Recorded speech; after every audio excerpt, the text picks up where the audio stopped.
Rowan. Yeah. No. In this video, you will learn how to stop your dog's leash aggression, and what it comes down to is your dog's mindset and how to fix it. How's this feeling? Much better. So we have some whining going on right here, which I'd be disagreeing with that right now to get him to be more calm. No. So no, it's not. Correct him. So you corrected, and it didn't redirect the brain. He's still focused. So you start walking. Just go ahead and start walking.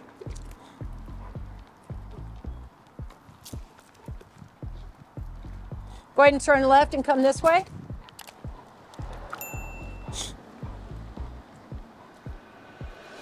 So the walk that we have, so as you're walking him, we can see his mind is still completely fixated there. Yep. Is this about the max you get? I mean, is this the attention he's giving you, or do you ever get into that migration mode, calm mindset where he's focused on you following? And normally on a walk, he's much better than this. It's when another dog causes a...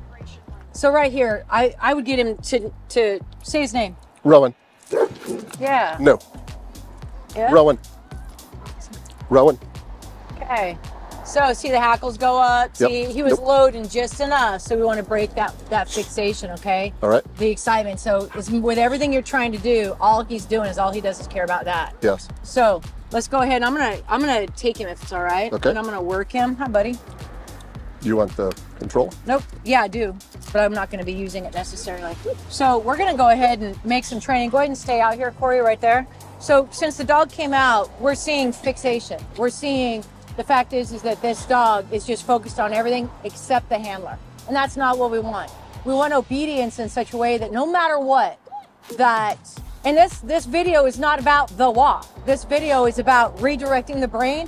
And this video is about how do I break a fixation so in all environments, I can have control. So we're gonna go ahead and I'm gonna work him and I'm gonna get his attention.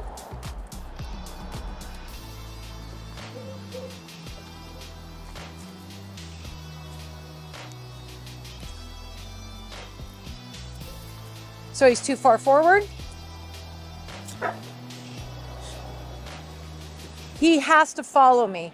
He has to pay attention to what I'm asking him to do. Notice how his ears are starting to come back. He's still a little hectic. Sit. Now, if I go to say his name, I want his attention. So here he's too far forward.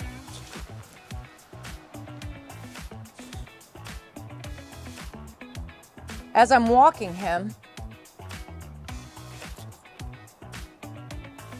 I'm gonna demand his attention. That's the whole point.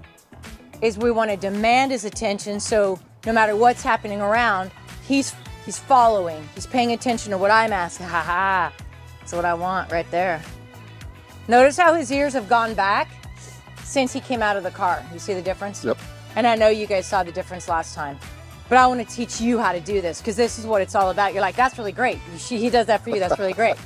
But this is just part of the journey. Yes. So often people get powerful breeds.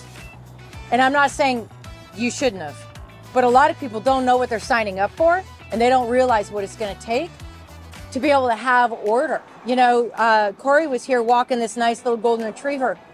Golden retrievers can bite. Golden retrievers can have reactivity on leash, but you are dealing with a different power, a different instinct, and a different job description. Most people don't get golden retrievers for protection work.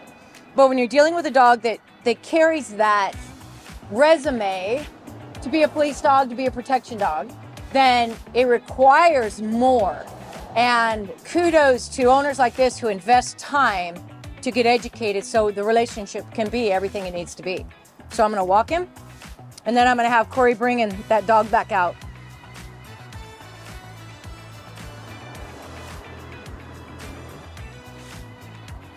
He's observing, one ear's back, head's kind of low. I'm gonna make a left.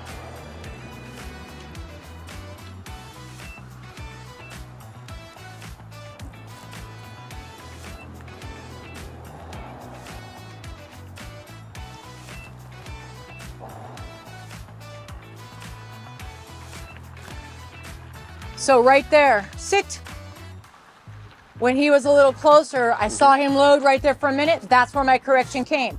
I'm not gonna wait for the dog to bark. I'm not gonna wait for the dog to explode. I'm going to disagree at its lowest level of drive. Bring him up right here. I'm gonna disagree with the aggression or the loading of the mindset at its lowest level of drive. Stay there. Rowan. Ha ha. Notice how when I said his name, Yes. he looked at me. So now he observes, but notice the softness. His ears are back. I want him to observe, but I don't want him to fixate. Your dog has to know you do not allow aggression in your pack. And the fact that he's doing it, we want to look at the entire relationship where there could be possible negotiation happening where you're undermining your authority. Okay. He hasn't seen me for a while. I gave a couple good corrections, but he knows I don't negotiate. So therefore, no matter what I do, it carries a different weight. Now we have so his mouth is open, he's more relaxed. So I'm just gonna walk him just for a minute. Come on, bud. See, look how loose the line is.